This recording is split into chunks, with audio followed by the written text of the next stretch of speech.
Friends, स्वागत है आप सबका हमारे यूट्यूब चैनल रफ्तार स्टडी में। तो आज हम इस वीडियो में करेंगे डिमांड फंक्शंस के जो डिटरमिनेंट्स होते हैं वो कौन कौन से होते हैं। तो डिमांड फंक्शंस और डिटरमिनेंट्स ऑफ डिमांड, या फिर कह सकते हैं हम फंक्शंस ऑफ डिमांड। तो आइए समझते हैं कौन कौन से फंक्शंस होते हैं डिमांड के। तो देखिए, डिमांड फंक्शन का क्या मतलब होता है। Demand function show the relationship between demand for a commodity and its various determinants. Mean यहाँ पर कहने का मतलब है कि जो डिमांड फंक्शन है वो रिलेशनशिप को शो करता है किसके बीच का, एक तो डिमांड के बीच का और जो उसके डिटरमिनेंट्स हैं उसके बीच में। इन दोनों के बीच में रिलेशन को जो शो करता है वो क्या कहलाता है, हमारा डिमांड फंक्शन कहलाता है। ठीक है, it is show the how demand for a commodity is related to से on price of a commodity और इनकम ऑफ द कंज्यूमर। यहाँ पे कहने का मतलब है कि ये जो शो करता है, जो दिखाता है कि जो डिमांड है वो कैसे रिलेटेड है किससे, कमोडिटी से। जो डिमांड है, how demand for a commodity is related to से, जो डिमांड है वो किस प्रकार से मतलब कि रिलेट करता है on price of a commodity, means जो कमोडिटी के प्राइस है उससे, इनकम ऑफ द कंज्यूमर से। तो इस प्रकार से मतलब किस टाइप से जो डिमांड है वो किस प्रकार से जो रिलेशन है उसको शो करता है, उसको क्या बोलते हैं, हम डिमांड फंक्शंस बोलते हैं। यहाँ पे रखा है we have two types of demand function. हमारे पास दो टाइप के डिमांड फंक्शन होते हैं। जैसे पहला है हमारा इंडिविजुअल डिमांड फंक्शन, दूसरा है मार्केट डिमांड फंक्शन। हमने प्रीवियस वीडियो में डिस्कशन किया था कि इंडिविजुअल डिमांड शेड्यूल क्या होता है और मार्केट डिमांड शेड्यूल क्या होता है।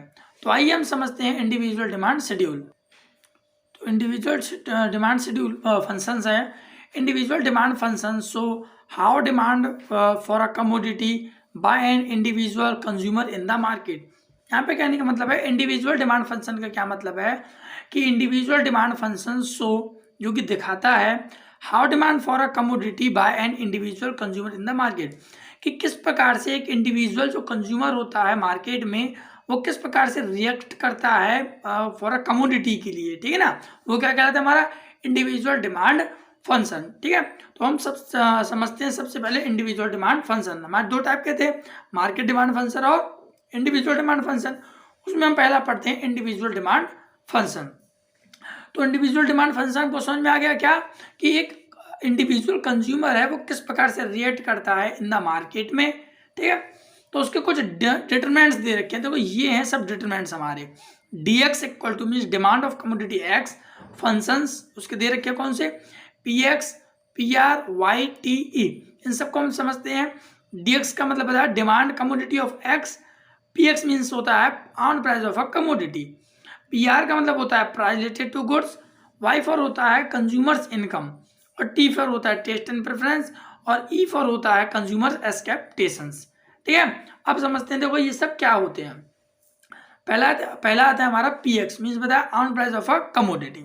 तो देखिए अदर थिंग्स बीइंग इक्वल, यहाँ पे कह सकते हो अदर थिंग्स रिमेन कांस्टेंट। ठीक है ना, कांस्टेंट यहाँ पे इक्वल बात ये की है with rise of price of a commodity. जैसे प्राइस के कमोडिटी के जो प्राइस हैं वो बढ़ते हैं, the inverse relation between price of a commodity and quantity demand of a commodity. जो px है, जो प्राइस ऑफ अ कमोडिटी होता है on price of a commodity, इसका रिलेशन है वो इनवर्स होता है। ठीक है ना, मतलब इनवर्स रिलेशन से बिटवीन, नेगेटिव कह सकते हो आप कि इनवर्स रिलेशन से between price of commodity and quantity, इन दोनों के बीच में इनवर्स रिलेशन होता है। कैसे, देखिए यहाँ पे px dx, और देखिए क्या है कि प्राइस है कमोडिटी x के वो बढ़ रहे हैं, तो सीधी बात है उसके डिमांड भी घट जाएंगे, क्योंकि किसी कमोडिटी के प्राइस हैं वो यदि बढ़ते हैं तो हम उसको कम डिमांड करते हैं उसकी, क्योंकि उसके प्राइस हाई हो चुके होते हैं। ठीक है ना, और वहीं जब प्राइस कम है तो डिमांड उसकी बढ़ा देते हैं। ध्यान रखा, price of good x is increases, demand of goods is x decreases. जब प्राइस एक्स के इंक्रीज होंगे तो डिमांड गुड एक्स के क्या हो जाएंगे, डिक्रीज हो जाएंगे। तो price of good x is decreases, जब प्राइस गुड्स के डिक्रीज हो जाएंगे तो डिमांड उसकी क्या हो जाएगी, इंक्रीज हो जाएगी। सेकेंड है हमारा price related to goods. Price related to goods का क्या मतलब है, यहाँ पे substitute goods and complementary goods. यहाँ पे दो गुड्स आते हैं हमारे, एक तो आता है सब्स्टिट्यूट गुड्स, एक आता है कप्लीमेंट्री गुड्स। देखो सब्स्टिट्यूट का मतलब आपको नॉर्मली समझ में आ रहा होगा कि सब्स्टिट्यूट का मतलब होता है जिसको हम एक्सचेंज कर सकते हैं। ठीक है ना, तो आइए समझते हैं these are the goods which can be substitute for each other such as tea and coffee ETC। देखिए यहाँ पे क्या कहा गया है कि जो सब्सटीट्यूट गुड्स होते हैं हमारे, वो ऐसे गुड्स होती हैं जिनको इंटरचेंज किया जा सकता है। सब्सटीट्यूट फॉर ईच अदर, एक दूसरे को इंटरचेंज किया जा सकता है। जैसे टी एंड कॉफ़ी, यहाँ पे एग्जांपल दे रखा है। टी एंड कॉफ़ी का मतलब है कि टी ना मिले तो चाय से काम चल सकता है, यहाँ पे कॉफ़ी ना मिले कॉफ़ी ना मिले तो टी से काम चल सकता है। ठीक है, तो मतलब एक दूसरे के सब्सटीट्यूट है। ठीक है ना, जैसे हमको कोल्ड ड्रिंक पीना है, अब ये स्पेसिफिक तो किया नहीं है हमको कि कौन से कोल्ड ड्रिंक पीना है, तो हम सब्सटीट्यूट ले सकते हैं उसका कि हमको तो कोल्ड ड्रिंक ही पीना है, तो हम चाहे थम्स अप ले सकते हैं, चाहे लिम्का ले सकते हैं, चाहे कुछ भी ले सकते हैं, हमको चाहिए लेकिन कोल्ड ड्रिंक ही, तो हमारे पास क्या है, सब्सटीट्यूट है। या फिर हम पेप्सोडेंट लेने आते हैं तो कोलगेट, मतलब दोनों का वर्क तो सेम ही है, एडजस्टमेंट कर सकते हैं। ठीक है ना, तो सब्सटीट्यूट ऐसे गुड्स को कहते हैं। ठीक है ना, जिनको एक्सचेंज किया जा सकता है। तो देखिए प्राइस ऑफ टी है, यदि प्राइस ऑफ टी यदि बढ़ता है तो डिमांड ऑफ टी है वो क्या हो जाएगी, डिक्रीज हो जाएगी, क्योंकि प्राइस है उसके वो क्या हो चुके हैं, बढ़ चुके हैं। वहीं जो प्राइस है कॉफ़ी के वो रिमेन कांस्टेंट है, मीन्स वो उतने का ही है, तो डिमांड ऑफ कॉफ़ी वो बढ़ जाएगी। देखो ऐसा क्यों है, जब इसके प्राइस कांस्टेंट है तो कॉफ़ी क्यों बढ़ेगा, तो कॉफ़ी इसलिए बढ़ेगा क्योंकि प्राइस ऑफ टी है वो ऑटोमेटिकली हाई फाई है, लेकिन पहले से उसके रेट ज़्यादा है, तो जिसके प्राइस कांस्टेंट है उसकी डिमांड है वो बढ़ जाएगी। When the price of T is increases demand of T is decreases. ठीक है, नॉर्मली समझ में आ रहा होगा आपको। When price of coffee is constant, जब प्राइस कॉफ़ी के कांस्टेंट हो जाएंगे तो डिमांड है कॉफ़ी की वो क्या हो जाएगी, इंक्रीज हो जाएगी। ठीक है, तो ये तो सब्स्टिट्यूट गुड्स। अब हम समझते हैं complementary goods. These are those goods which can be complete to each other, such as pen, ink, bread and butter। तो यहाँ पे कहने का मतलब है कि कम्प्लीमेंट्री गुड्स ऐसे गुड्स होते हैं जो कि एक दूसरे के बिन अधूरे होते हैं। ठीक है, मीन्स कंप्लीट होते हैं एक दूसरे के बिन। ठीक है, अधूरे भी कह सकते हो, कंप्लीट भी कह सकते हो। देखिए कैसे कि एक के बिना तुम दूसरे का उपयोग नहीं कर सकते। ठीक है ना, तो वो अधूरा हो गया। तो यहाँ पर देखिए क्या है, यहाँ पे दे रखा है पेन और इंक के बारे में। तो देखिए आप पेन लेकर के आएंगे और उसमें इंक नहीं है तो क्या आप पेन का उपयोग कर सकते हैं, नहीं कर सकते ना। ठीक, अब वो उसी प्रकार यदि इंक मिल जाए, तुमको खाली रिफिल मिल जाए और तुम्हारे पास पेन नहीं है तो क्या काम का हो। ठीक है, ऐसे same as butter and bread है हमारा, ब्रेड के बिन बटर और बटर के बिन ब्रेड, दोनों एक दूसरे के बिन अधूरे हैं। ठीक है, और दोनों ही मिल जाते हैं तो क्या बन जाता है, कंप्लीट हो जाता है वो। ठीक है, यहाँ दे रखा है प्राइस ऑफ पेन है यदि बढ़ गए, पेन के प्राइस बढ़ गए तो डिमांड ऑफ पेन क्या हो जाएगा, डिक्रीज हो जाएगा। वहीं अब प्राइस ऑफ रिफिल है, आर फॉर रिफिल है इंक, अब प्राइस ऑफ रिफिल है वो कांस्टेंट है। ठीक है, वो उतने प्राइस के ही है, मतलब जो जितने का था वो उतने का ही आ रहा है, तो डिमांड ऑफ रिफिल बढ़ेगा घटेगा।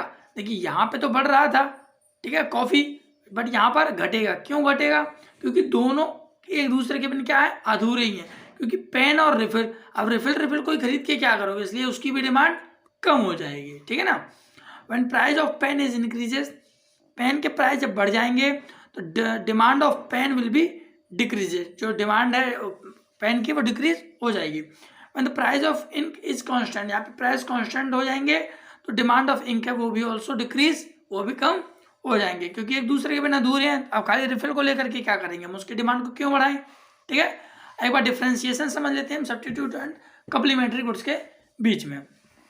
Substitute goods are those goods which can be interchange for uses. हम सब्स्टिट्यूट गुड्स ऐसे गुड्स होते हैं जिसको हम इंटरचेंज कर सकते हैं। ठीक है ना, और वहीं complementary goods are those goods which is complete for each other, जो कि एक दूसरे के बिन अधूरे होते हैं, इनको कंप्लीट करना जरूरी होता है।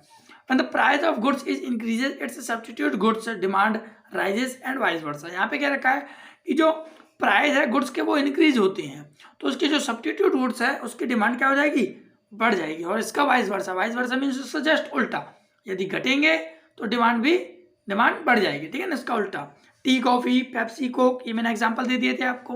यहाँ when the price of complementary goods increases, demand for a given goods decreases. यहाँ पे रखा है कि जब प्राइस है कम्प्लीमेंट्री गुड्स में, प्राइस यदि डिमांड बढ़ जाती है तो क्या कहते हैं, उसकी जो प्राइस है, sorry, when price of complementary goods increases, जब प्राइस है कम्प्लीमेंट्री गुड्स के वो इंक्रीज हो जाते हैं तो डिमांड है वो उसकी क्या हो जाएगी, डिक्रीज हो जाएगी। एंड इट्स वाइस वर्सा, और इसका जस्ट उल्टा। ठीक है ना, जैसे मैंने एग्जांपल दिए थे ऊपर आपको, पेन, इंक, ब्रेड, बटर। ठीक है ना, थर्ड है हमारा income of the consumer, this is denoted by Y, ठीक है ना, वाई से डिनोट करते हैं इसको हम।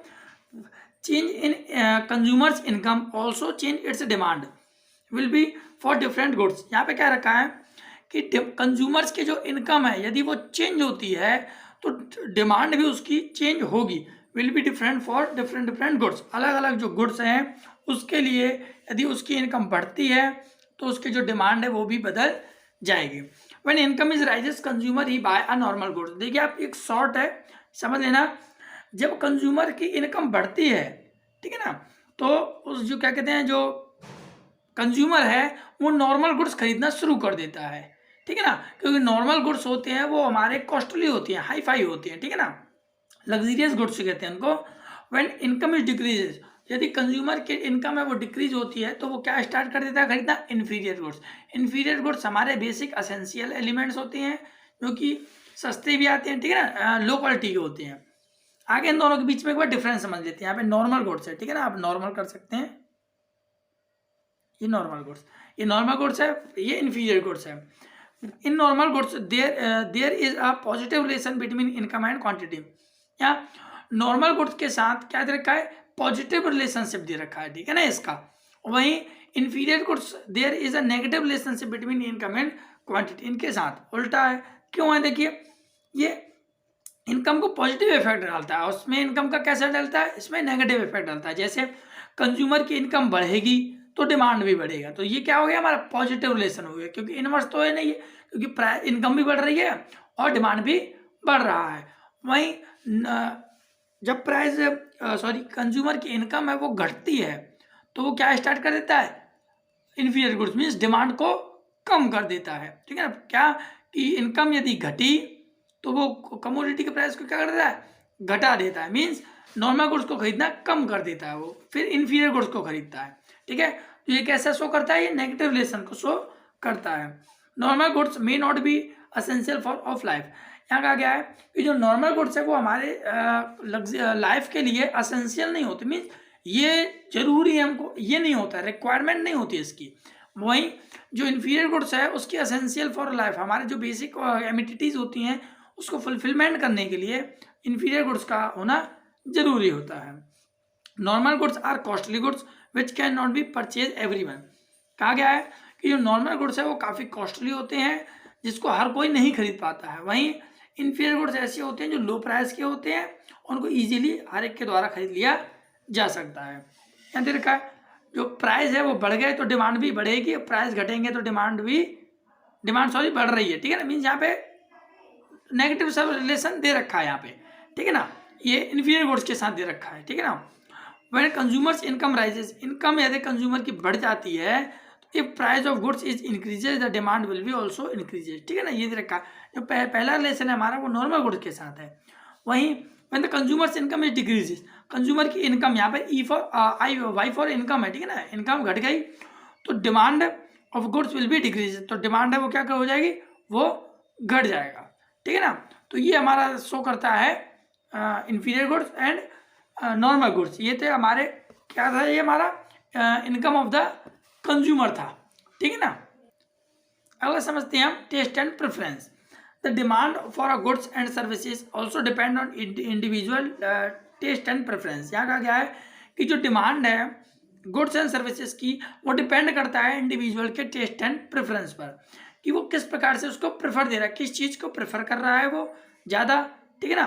Taste and preference of the consumers are influence by advertisement, change in fashion, climate ETC. यहाँ कहा गया है टेस्ट एंड प्रेफरेंस है वो कंज्यूमर के किस प्रकार से इन्फ्लुएंस होते हैं, मीन्स बढ़ावा देते हैं by the help of advertisements, changing fashions, climate, ये सब जो चेंज होते हैं उसके आधार पे टेस्ट एंड प्रेफरेंस है वो चेंज होता है। Demand for a goods increases for which consumer develop strong taste and preference. Demand for goods increases, यहाँ का क्या है कि गुड्स की यदि डिमांड इंक्रीज होते हैं तो for a consumers develop strong taste and preference, means समझ में आ जाना चाहिए कि जो कंज्यूमर का जो टेस्ट एंड प्रेफरेंस है वो स्ट्रॉन्ग डेवलप हो रहा है, ठीक है ना।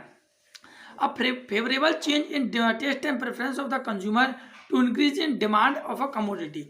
यदि जो टेस्ट एंड प्रेफरेंस है वो इसके कंज्यूमर के फेवर में होता है, ठीक है, पक्ष में होता है, तो जो डिमांड है वो क्या होगी, इंक्रीजेस ऑफ अ कमोडिटी, वो इंक्रीज होगी। और वहीं an unfavourable taste and preference for the commodity, यदि हमारा अनफेवरेबल है, ठीक है ना, यदि टेस्ट एंड प्रेफरेंस हमारा अनफेवरेबल है, विपक्ष में है, तो डिमांड है वो क्या होगी, वो डिक्रीज हो जाएगी। ठीक है, वहीं लास्ट आता है हमारा एक्सपेक्टेशंस। यहाँ का क्या है, if the consumer decided to change in the availability of the concern commodity in the near future, he may decided to change in the present demand for a commodity।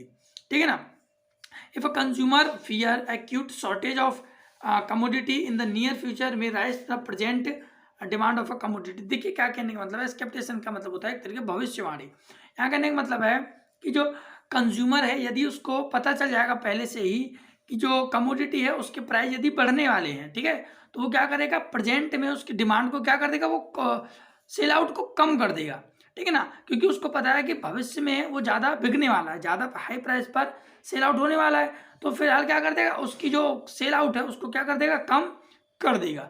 ठीक है ना, सप्लाई को कम कर देगा। और वहीं उसको पता चला कि नियर फ्यूचर में प्राइस हैं वो कमोडिटी के कम होने वाले हैं, तो वो क्या करेगा, नियर फ्यूचर में प्रेजेंट में उसकी जो डिमांड है उसको बढ़ा देगा।